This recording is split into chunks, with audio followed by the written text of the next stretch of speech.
यहाँ पर बहुत साल हुकूमत करने वाली मुगल एम्पायर इसी चंगेज खान की औलाद में से। हजरत उमर और चंगेज खान में एक बात कॉमन है कि इन्होंने अपने जमाने की सबसे बड़ी और सबसे ताकतवर एम्पायर्स बनाए। लेकिन इन दोनों एम्पायर्स में एक बहुत बड़ा डिफरेंस कि आज चंगेज खान को सिर्फ एक जालिम के तौर पर याद किया जाता है, लेकिन हजरत उमर को पूरी दुनिया एक ग्रेट लीडर मानती। अस्सलाम वालेकुम वरहमतुल्लाहि वबरकातुहू। उम्मीद है आप सब खैरियत से होंगे। मैं भी अल्हम्दुलिल्लाह अल्लाह का लाख लाख शुक्र एहसान खैरियत से हूँ। और इंशाल्लाह जिस भी वीडियो सुनने आ रहे हैं द कोहिस्तानी, इनका चैनल का नाम है। मैं इनका चैनल का लिंक बड़े सस्ते भाव में दे दूँगा, आप लोग उनके चैनल सब्सक्राइब करिएगा और मेरी वीडियो को एंड तक देखिएगा। दोस्तों आज की वीडियो बड़ी इंपॉर्टेंट, बड़ी बेहतरीन होने वाली है। हमारे प्यारा का नबी पाक सल्लल्लाहु अलैहि वसल्लम ने फरमाया है कि क़यामत उस वक्त तक तो नहीं आएगी जब तक मुसलमान एक ऐसी कौम से नहीं जंग करेगा जिसकी आंखें एकदम छोटी होंगी, नाक एकदम चिपटी होगी, चेहरे लाल होंगे। वो कौम से जब तक मुसलमान कौम जंग नहीं कर लेगी तब तक क़यामत नहीं आएगी। आइए वो कौन सी कौम है जो हम जानेंगे इस वीडियो के ज़रिए से। तो वीडियो एंड तक ज़रूर देखिएगा। जितना हो सके वीडियो को शेयर किया करिए और अच्छी लगा करे तो कमेंट करके अपनी कीमती राय हमें ज़रूर बताया करिए कि आपकी क्या राय है इस वीडियो के बारे में, आपको अच्छी लगी या नहीं अच्छी लगी या जो भी मामला रहे। तो चलिए बिना देरी पहले वीडियो स्टार्ट करते हैं, फिर इंशाल्लाह बात करते हैं। एक बहुत ही इंटरेस्टिंग हदीस है जिसमें रसूलुल्लाह सल्लल्लाहु अलैहि वसल्लम ने फरमाया था कि क़यामत तब तक नहीं आएगी जब तक तुम मुसलमान ऐसे लोगों से नहीं लड़ो जिनकी शक्लें बिल्कुल रेड लाल होंगी, उनके नाक बिल्कुल फ्लैट होंगे, उनकी छोटी छोटी आंखें होंगी और चेहरे बिल्कुल शील्ड्स की तरह फ्लैट होंगे और जिनके जूते बालों से बने होंगे। नाउ रसूलुल्लाह सल्लल्लाहु अलैहि वसल्लम ने इस हदीस के बाद अपनी वफात तक पूरे अरब को फतह कर लिया था और मुसलमानों की एम्पायर पूरे अरब में फैल चुकी थी, जिसके बाद खिलाफत राशिदा के 30 सालों में अबू बकर, उमर, उस्मान और अली की खिलाफत में मुसलमानों ने पहली बार अरब से निकलकर इंसानों की तारीख की सबसे बड़ी एम्पायर बनाई और पहली बार मुसलमान दुनिया के सुपर पावर बने। लेकिन सिर्फ 30 साल हुकूमत के बाद खिलाफत राशिदा खत्म कर दी गई और खिलाफत एक खानदान बनु उमैया के कंट्रोल में आई, जिन्होंने फिर मुसलमानों की इस एम्पायर पर 90 ईयर्स तक हुकूमत की और इसे राशिदून खिलाफत की इस साइज से बढ़ाकर इतने इलाके तक पहुंचा दिया। उमैया खिलाफत ने इतने बड़े इलाके को तो फतह कर लिया था, लेकिन बनु उमैया की खिलाफत में एक बहुत बड़ा मसला था कि यह खिलाफत सिर्फ और सिर्फ अरबों की थी, जिसमें नॉन अरब लोगों की कोई हैसियत नहीं थी। इस हद तक अरब के इतनी बड़ी एम्पायर के बावजूद अरब हमेशा इस पूरी एम्पायर में बाकी अवाम से बहुत कम मिलते थे और किसी नॉन अरब को अरब से शादी करना इम्पॉसिबल था और बनु उमैया की गवर्नमेंट में सारे पोस्ट सिर्फ अरबों के पास थे। ये उसी तरह था जिस तरह आज यूएई और सऊदी में पाकिस्तानियों और इंडियंस को ट्रीट किया जाता है। इस सबसे तंग आकर उमैया खिलाफत के खिलाफ उनके मुल्क के अंदर से ही बगावत हुई और एक और खानदान अब्बासियों ने खिलाफत संभाली, जो रसूलुल्लाह सल्लल्लाहु अलैहि वसल्लम के चचा हजरत अब्बास रज़ियल्लाहु अन्हु की औलाद थे। अब अब्बासियों के टाइम पर ही मुसलमानों की ताकत अपनी पीक तक पहुंची, जिसे वेस्ट में इस्लामिक गोल्डन एज के नाम से जाना जाता है, जब बगदाद अब्बासी खिलाफत का कैपिटल दुनिया की सबसे ताकतवर सिटी थी। अब्बासी खिलाफत ने दुनिया की सुपर पावर होने के साथ साथ एक बहुत ही यूनिक काम किया कि उन्होंने अपने कैपिटल बगदाद के अंदर दुनिया की सबसे बड़ी लाइब्रेरी बनाई, जिसे हाउस ऑफ विजडम कहा जाता था, और इस लाइब्रेरी को दुनिया की बेहतरीन किताबों, स्टोरीज और पोइट्री से भर दिया, जिसकी वजह से दुनिया के सारे इंटेलेक्चुअल लोग, साइंटिस्ट, पोइट्स, आर्टिस्ट सब अपने इलाके छोड़कर यहाँ इस सिटी में जमा होने लगे। अब्बासी खलीफा ने इस हाउस ऑफ विजडम में एक पोर्शन ट्रांसलेशन के लिए बनाया ताकि यहाँ पर लोग बैठकर दुनिया के पुराने अजीम लोगों की राइटिंग्स को अरबी जबान में ट्रांसलेट कर सके। और जब यह ट्रांसलेशन शुरू हुई तो आहिस्ता आहिस्ता अरबी जबान दुनिया की सबसे ताकतवर जबान बनने लगी, जिस तरह आज इंग्लिश जबान है। अब्बासी खिलाफत ने दुनिया में पहली बार साइंटिस्ट को अपने रिसर्च करने के लिए फंडिंग करना शुरू की, जिसकी वजह से दुनिया में बड़े बड़े मुसलमान साइंटिस्ट सामने आए, जैसे कि बगदाद के इस हाउस ऑफ विजडम का हेड जिसका नाम था अल-ख्वारिज़मी, A man named Al-Khwarizmi जिन्होंने पहली बार दुनिया में अलजबरा इंट्रोड्यूस किया, was one of the greatest mathematicians of all time, a Muslim, worked in the golden age of Islam. जो आज भी दुनिया के साइंस में बहुत बड़ी इंपॉर्टेंस रखता है। अब्बासी खिलाफत में साइंस के साथ साथ आर्ट्स भी बहुत आगे बढ़ा और इसी दौर में अल्फ लैल व लैल जैसी किताब लिखी 1001 Nights, जिसमें ऐसी स्टोरीज लिखी गई जिन पर आज तक हॉलीवुड में मूवीज बनाई जाती हैं। For example Aladdin, Ali Baba They all know about Alibaba. और सिम्बाद वगैरह। इन शॉर्ट मुसलमान दुनिया के सुपर पावर थे और इन्हें चैलेंज करने वाला दुनिया में कोई भी नहीं था। लेकिन जब भी हिस्ट्री में कोई एम्पायर इस लेवल तक पहुंचती है तो उससे आगे सिर्फ एक ही रास्ता होता है, डिक्लाइन। हुआ यूं कि अब्बासियों से पहले उमैया खिलाफत एज वी नो कि सिर्फ अरबों की खिलाफत थी, लेकिन अब्बासी खिलाफत उमैया से बिल्कुल ऑपोजिट थी। मतलब इस खिलाफत के दौर में एम्पायर के हर कोने से लोग गवर्नमेंट में शामिल थे, पर्शियंस, टर्क्स, ग्रीक सब। और एक अब्बासी खलीफा ने तो तुर्कों की एक बहुत पावरफुल फौज भी बनाई, सल्जूक फौज। और ये फौज टाइम गुजरने के साथ साथ इतनी स्ट्रांग हो गई कि इसने अब्बासी खिलाफत को मजबूत करने के बजाय खिलाफत का सारा कंट्रोल अपने हाथ में ले लिया, जिसके बाद खलीफा सिर्फ एक नाम का खलीफा था और मुल्क की सारी ताकत सल्जूक फौज के पास थी। ये ऐसा है जैसे आज किसी मुल्क का प्राइम मिनिस्टर सिर्फ नाम का प्राइम मिनिस्टर और मुल्क की सारी ताकत किसी और के पास हो। सॉरी, सल्जूक फौज के कंट्रोल के बाद इसी फौज की वजह से आहिस्ता आहिस्ता अब्बासी खिलाफत कमजोर होती गई और उनकी इस इतनी बड़ी एम्पायर में हर तरफ बगावतें स्टार्ट होने लगी, जिससे आखिर ये इतनी बड़ी एम्पायर छोटे छोटे हिस्सों में डिवाइड हो गई, जिसकी वजह से मुसलमानों के हाथ से पहली बार फलस्तीन छीन लिया गया। इस सबसे बहुत साल पहले पहली खिलाफत में जब हजरत उमर रज़ियल्लाहु अन्हु इन सारे इलाकों को फतह कर रहे थे तो उन्होंने क्रिश्चियंस की सबसे होली सिटी जेरूसलम को भी फतह कर लिया था। उसके बाद अगले 450 साल तक किसी की भी हिम्मत नहीं हुई थी कि वो फलस्तीन मुसलमानों से ले सके। लेकिन जब अब्बासी खिलाफत कमजोर हो गई और मुसलमान बहुत छोटे हिस्सों में डिवाइड हो गए, तो इस टाइम का यूरोप के क्रिश्चियंस ने फुल फायदा उठाया और यरूशलेम फलस्तीन को मुसलमानों के हाथ से छुड़ाने के लिए एक बहुत बड़ी जंग स्टार्ट की, the crusades. the mightiest battle between Christianity and Islam. और आखिर 1099 में उन्होंने फलस्तीन और जेरूसलम फतह करने के बाद हजारों मुसलमानों, बच्चे, औरतें, बूढ़ों को शहीद कर दिया और उनके घरों को आग लगा दी। एक किताब में तो ये तक लिखा है कि क्रूसेडर्स ने मुसलमान माओ से उनके बच्चे छीनकर बड़ी बड़ी बिल्डिंग से नीचे फेंक दिए। मुसलमानों ने इन क्रूसेडर्स से भागकर घरों और मस्जिदों में छुपने की कोशिश की, लेकिन क्रूसेडर्स ने बजाय इसके कि उनको निकाला जाए, क्रूसेडर्स ने उन घरों को बाहर से आग लगा दी, जिससे हजारों मुसलमान जलकर राख हो गए। अगर आप सोचेंगे कि इतना जालिम कोई कैसे हो सकता है, तो आज भी फलस्तीन में यही सब कुछ एग्जैक्टली इसी तरह हो रहा है। क्रिश्चियंस के जुल्म से कुछ ही मुसलमान वहां से बचकर निकले और ये मुसलमान मस्जिद अक्सा से उस पुराने कुरान मजीद को भी अपने साथ लेकर गए जो हजरत उस्मान के दौर में लिखा गया था। इस सब जुल्म के बावजूद दुनिया में मुसलमानों का ऐसा कोई लीडर भी नहीं था जो फलस्तीन को दोबारा फतह कर सके। लेकिन फलस्तीन खोने के सिर्फ 40 साल बाद इराक में एक आम से सोल्जर नजमुद्दीन अयूब के घर में एक बच्चा पैदा हुआ। यूसुफ सलाहुद्दीन अयूबी के नाम से याद किया जाता है।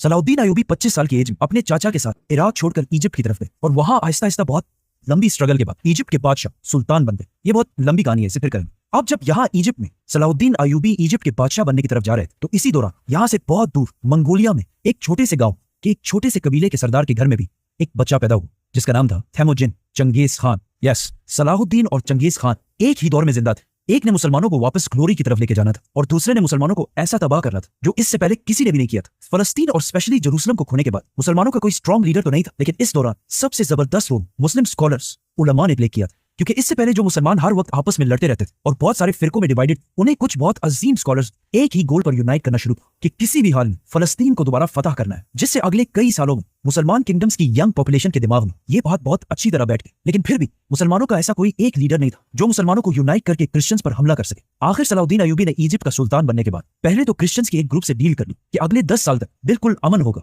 और हम एक दूसरे पर हमला नहीं करेंगे, ऑलमोस्ट सुलह हुदैबिया की तरह। इन 10 सालों को यूज करके सलाहुद्दीन अयूबी ने पहले मुसलमानों को यूनाइट करना शुरू किया और फिर आखिर इस सारे इलाके को फतह करने के बाद आप सलाहुद्दीन अयूबी दुनिया के सबसे ताकतवर मुसलमान बादशाह बन चुके थे और दुनिया के सारे मुसलमान फलस्तीन को फतह करने के लिए सलाहुद्दीन अयूबी की तरफ देखने लगे। आखिर सलाहुद्दीन अयूबी ने अपनी फौज लेकर क्रूसेडर्स पर हमला कर दिया और साल 1192 में जेरूसलम को मुकम्मल तौर पर फतह करके सिक्योर कर लिया। 1192 मुसलमानों की तारीख का बहुत इंपॉर्टेंट साल था, क्योंकि इस साल एक तरफ सलाहुद्दीन अयूबी ने इतनी बड़ी फतह हासिल की और दूसरी तरफ शहाबुद्दीन गौरी ने इंडिया पर हमला करके इसे फतह कर लिया और दिल्ली सल्तनत की बुनियाद भी रखी। अब ऑलमोस्ट 100 साल बाद मुसलमान आखिरकार दोबारा थोड़ा स्टेबल होने लगे और मुसलमानों की खोई हुई इज्जत भी उन्हें वापस मिलने लगी। लेकिन अब जब मुसलमानों को थोड़ी कामयाबी मिल चुकी थी, तो इस सबसे 600 साल पहले रसूलुल्लाह सल्लल्लाहु अलैहि वसल्लम की कही हुई हदीस के पूरे होने का टाइम आ चुका था। तो इस सबसे बहुत दूर चंगेज खान ने मंगोलिया को यूनाइट कर लिया था और बहुत तेजी से हर तरफ अपनी ताकत बढ़ा रहा था। चंगेज खान का असली नाम तेमुजिन और उसका बाप मंगोलिया के एक छोटे से कबीले का सरदार था, लेकिन तेमुजिन के बचपन में एक दूसरे कबीले ने उसके बाप को सीक्रेटली जहर देकर मार दिया था, जिसके बाद तेमुजिन और उसका पूरा खानदान बहुत सख्त जिंदगी गुजारता रहा। और कहा जाता है कि एक वक्त में तेमुजिन चाइना में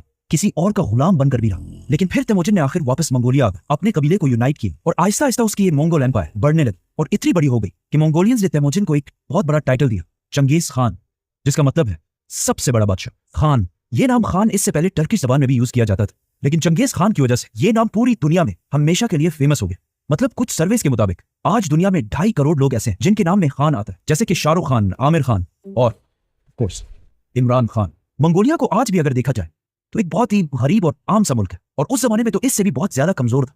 इसीलिए चंगेज खान के इस एम्पायर के बनने के बाद पे मंगोलिया के नेबर चाइना ने इसे सीरियसली नहीं लिया, क्योंकि आने वाले कुछ ही सालों में चंगेज खान ने चाइना की कैपिटल बीजिंग को फतह कर लिया और पहली बार लोगों ने देखा कि चंगेज खान कितना जालिम है। और उसके जुल्म की कहानियां तो हम सब ने सुनी कि वो लोगों के सर काटकर उसके पिरामिड्स बनाया करता था, लेकिन ये जुल्म चंगेज खान का कोई शौक नहीं था, इस जुल्म से उसे बहुत बड़ा फायदा था। मतलब उसने अपनी पूरी फौज को 10 आदमियों के ग्रुप्स में डिवाइड किया और फिर 10 से 100 और फिर 100 से 1000 और 1000 से 10,000 के ग्रुप्स। नाउ चंगेज खान ने अपनी आर्मी के लिए एक रूल बनाया था कि हर 10 लोगों के ग्रुप में अगर एक बंदा भी जंग छोड़कर भाग जाए तो उसके ग्रुप के बाकी 9 लोगों के सर काट दिए जाएंगे, जिससे चंगेज खान की आर्मी के सोल्जर्स एक दूसरे को जंग से भागने नहीं देते थे और जो भी भागने की कोशिश करता था उसे उसकी आर्मी खुद ही मार देती थी। इसके अलावा चंगेज खान ने जस्टिस का एक ऐसा सिस्टम बनाया कि अगर कोई भी इस एम्पायर में किसी दूसरे का घोड़ा चोरी करे और पकड़ा जाए, उसे उस एक घोड़े के बदले 10 घोड़े वापस करने होंगे, और अगर वो वापस ना कर सका तो सिर्फ उसे नहीं, उसके पूरे खानदान, बच्चे, बीवी, माँ बाप सबको मार दिया जाएगा। इस तरह चंगेज खान की ये जालिम एम्पायर बहुत तेजी से फैलने लगी और आखिर मुसलमानों की एक एम्पायर ख्वारिज्म से टकरा गई। पहले तो चंगेज खान का कोई इरादा नहीं कि वो मुसलमानों से जंग करे, इसीलिए उसने ख्वारिज्म के बादशाह की तरफ दोस्ती का पैगाम लेकर एक डेलीगेशन भेजा, लेकिन ख्वारिज्म के बादशाह ने उन सारे लोगों को गिरफ्तार कर लिया, जिसकी वजह से उन्हें रिहा करने के लिए चंगेज खान ने अपने एम्बेसडर को बादशाह की तरफ भेजा। लेकिन बादशाह ने उस एम्बेसडर का सर काट दिया। अब ये बहुत बड़ी बात, एम्बेसडर या मैसेंजर को कत्ल करना इस्लाम में और दुनिया के हर कानून में बहुत बड़ा जुर्म है। जब मंगोलिया में चंगेज खान को इसका पता चला तो उसे बहुत गुस्सा आया और अब उसकी इज्जत का सवाल भी। तो उसने अपनी सबसे बड़ी फौज 1 लाख की फौज लेकर ख्वारिज़म की तरफ रवाना हुआ और यहाँ मुसलमानों और मंगोल्स के दरमियान अगले 100 साल की जंग शुरू हुई। चंगेज खान ने बहुत तेजी से ख्वारिज़म की इस पूरी एम्पायर को खत्म कर दिया और हर सिटी को फतह करने के बाद वहां की सारी पॉपुलेशन के सर काट दिए और फिर उनके पिरामिड्स बनाए ताकि पूरी दुनिया को पता चल जाए कि चंगेज खान से फड्डा लेना कोई आसान काम नहीं है। चंगेज खान के हमले से पहले ख्वारिज़म एम्पायर, जिसमें आज अफगानिस्तान, उज्बेकिस्तान, ताजिकिस्तान जैसे इलाके हैं, इनकी आबादी 2 मिलियन 20 लाख के करीब थी और चंगेज खान के हमले के बाद अब यहाँ की आबादी सिर्फ 2 लाख रह गई। मतलब चंगेज खान ने 18 लाख मुसलमानों को शहीद किया था। इन इलाकों को फतह करने के बाद एक दिन चंगेज खान ने सारे मुसलमानों को एक मस्जिद में जमा किया और फिर खुद मिंबर पर चढ़ा और सारे मुसलमानों से कहा कि मैं तुम्हारे रब की तरफ से तुम पर अजाब बनाकर भेजा गया। इसके बाद मंगोलियन एम्पायर और भी बढ़ती गई और ऊपर रशिया को भी फतह कर लिया। लेकिन उसी दौरान मंगोलिया में चंगेज खान फौत हो और अपने बाद अपने बेटे उगुदाई को सबका बादशाह बनाया और अपनी पूरी एम्पायर को अपने बेटों में डिवाइड कर दिया। लेकिन चंगेज खान के जाने के बाद भी मंगोल एम्पायर हर तरफ फैलती गई और आखिर बहुत साल बाद चंगेज खान के पोते हलाकू खान ने एक और बहुत बड़ी फौज तैयार की और उसे लेकर बगदाद अब्बासी खिलाफत के कैपिटल की तरफ बढ़ने लगा, जो उस वक्त दुनिया की सबसे बड़ी और सबसे पावरफुल सिटी। अब चाहिए तो यह था कि उस वक्त के मुसलमान यूनाइट होकर मंगोल से लड़ते, लेकिन उस वक्त के मुसलमान इतने फिरकों में डिवाइड हो चुके थे कि मंगोल एम्पायर से लड़ने से ज्यादा वो एक दूसरे से डिबेट्स और मुनाजरों में ज्यादा इंटरेस्टेड थे। हलाकू खान ने हर तरफ से बगदाद को घेर लिया और फिर आखिर 1258 बगदाद को मुसलमानों से छीन ली और मुसलमानों के खलीफा को कत्ल कर दिया, जिसके बाद अब्बासी खिलाफत 500 साल तक हुकूमत करने के बाद हमेशा के लिए खत्म। बगदाद फतह करने के बाद हलाकू खान की फौज ने इतना खून बहाया कि कहा जाता है कि बगदाद में दरियाए फुरात का कलर मुसलमानों की खून की वजह से कई दिन तक बिल्कुल रेड, और रेड कलर के बाद यूफ्रेटिस रिवर का कलर ब्लैक हो गया, क्योंकि हलाकू खान ने बगदाद के हाउस ऑफ विजडम, जो दुनिया की सबसे बड़ी लाइब्रेरी थी, उसके सारे किताब जलाकर राख कर दिए और उन्हें दरिया में फेंक दिए, जिसकी वजह से दरियाए फुरात का कलर कई महीने तक बिल्कुल ब्लैक। हिस्ट्री में मुसलमानों पर इतना सख्त टाइम कभी भी नहीं आया कि सिर्फ मुसलमानों को नहीं बल्कि इस्लाम की सबसे होली साइट्स को भी खतरा हो, क्योंकि अब्बासी खिलाफत को खत्म करने के बाद अब मंगोलों के सामने सिर्फ एक और सल्तनत, ममलूक सल्तनत, और अगर ये इसे भी हरा देते तो मक्का और मदीना का कंट्रोल भी मंगोल्स के पास चला जाता, तो वो 100% मक्का में काबा को गिरा देते। बट ऐसा नहीं हुआ। जब मंगोल्स बगदाद फतह करके आगे बढ़े तो ये देखकर इजिप्ट के ममलूक सुल्तान ने अपने जनरल बेबर्स के साथ मंगोलों से लड़ने का फैसला किया। सुल्तान को सबने समझाने की कोशिश की कि मंगोलों से लड़ना इम्पॉसिबल काम है, क्योंकि उस जमाने के लोगों और कुछ बड़े बड़े स्कॉलर्स ने भी ये कह दिया था कि ये मंगोल ही असल में याजूज माजूज और बस इसके कुछ ही अरसे बाद कयामत आने वाली, तो इनसे जीतना नामुमकिन है। लेकिन फिर भी सुल्तान और उसका जनरल बेबर्स मंगोलों के खिलाफ एक फौज जमा करने लगे। अब इसी दौरान मंगोलिया में हलाकू खान का भाई, जो उस वक्त पूरे मंगोल एम्पायर का बादशाह था, मार दिया, तो हलाकू खान मजबूरन अपनी बड़ी फौज लेकर वहां से वापस चला और एक छोटी फौज को यहाँ पर छोड़ा और आखिर फलस्तीन में एन जालूत के मकाम पर मंगोल्स और मुसलमानों की फौज आमने सामने हुई। ये एन जालूत इलाका फलस्तीन में, और इसे एन जालूत इसलिए कहा जाता है क्योंकि यहूदियों के मुताबिक ये वही एग्जैक्ट जगह है जहां पर इससे हजारों साल पहले दाऊद अलैहिस्सलाम ने एक बहुत बड़े वॉरियर जालूत को हराया था। और अगेन अब हजारों साल बाद यहाँ एग्जैक्टली ऐसा ही हुआ कि कमजोर मुसलमानों ने पहली बार द ग्रेट मंगोल एम्पायर को बहुत बुरी तरह हरा दिया और मंगोल एम्पायर की एक्सपेंशन को हमेशा के लिए रोक दिया। मतलब ये जंग हारने के बाद मंगोल एम्पायर कभी भी इससे आगे नहीं बढ़ी। ये थी मंगोल और मुसलमानों की जंग, जिसका इससे बहुत साल पहले रसूलुल्लाह सल्लल्लाहु अलैहि वसल्लम ने पहले ही बता दिया, जो आखिर एन जालूत की जंग के साथ खत्म हो गई। लेकिन फिर भी मुस्लिम दुनिया के एक बहुत बड़े हिस्से पर मंगोल्स का कंट्रोल था और उन्हें दुनिया में कोई भी चैलेंज नहीं कर सकता। लेकिन फिर आहिस्ता आहिस्ता यही मंगोल यहाँ के रिलीजन इस्लाम को स्टडी करने लगे और आखिर इतना इंप्रेस हुए कि सारा मंगोल खानदान जो इन इलाकों में आबाद था मुसलमान हो गया और ये सारे इलाके दोबारा इस्लाम के कंट्रोल में है। अगर आप चंगेज खान की औलाद के सारे नाम देखें तो पहले इन सारों के नाम बिल्कुल मंगोल नाम, जैसे कि ओगदाय, जोची, हलागू, लेकिन आहिस्ता आहिस्ता इनके नाम मंगोल से मुसलमान नाम होने लगे, जैसे कि मोहम्मद, तैमूर, यूनुस और बाबर, क्योंकि इंडिया पर बहुत साल हुकूमत करने वाली मुगल एम्पायर इसी चंगेज खान की औलाद में से। हजरत उमर और चंगेज खान में एक बात कॉमन कि इन्होंने अपने जमाने की सबसे बड़ी और सबसे ताकतवर एम्पायर्स बनाई, लेकिन इन दोनों एम्पायर्स में एक बहुत बड़ा डिफरेंस कि आज चंगेज खान को सिर्फ एक जालिम के तौर पर याद किया जाता है, लेकिन हजरत उमर को पूरी दुनिया एक ग्रेट लीडर मानती। तो दोस्तों, ये था हमारा एक्शन जो आपने देखा और जाना और समझा कि उस वक्त तक कयामत नहीं आएगी जब तक कि इस कौम से मुसलमानों की जंग नहीं होगी। और दूसरी बात जो बताई गई चंगेज़ खान के बारे में, जो मंगोल जिसे हुकूमत कहते थे, जो अपने टाइम पे बहुत बड़ी जालिम और बहुत बड़ी हुकूमत थी और आज उसका नाम और निशान मिल गया और एक जालिम के तौर से उसको याद जाना जाता है। और हज़रत उमर बिन ख़त्ताब एक ऐसे हुक्मरान थे जो बड़े रहम दिल थे, बड़े अच्छे थे, बड़े नेक थे। उन्होंने लगभग आधी दुनिया पर अपनी हुकूमत की है और उनकी तो क्या ही कहने, क्योंकि वो सहाबा थे, हमारे प्यारे आका नबी सल्लल्लाहु अलैहि वसल्लम के बहुत करीबी सहाबा थे और दूसरे खलीफा भी थे। तो दोस्तों, ये था हमारा रिएक्शन जो आपने देखा। उम्मीद है वीडियो अच्छी लगी होगी। वीडियो अच्छी लगी हो तो इसको शेयर करिएगा। हम मिलेंगे आपसे इंशाल्लाह नेक्स्ट वीडियो में। तब तक के लिए अस्सलाम वालेकुम व रहमतुल्लाहि व बरकातहू।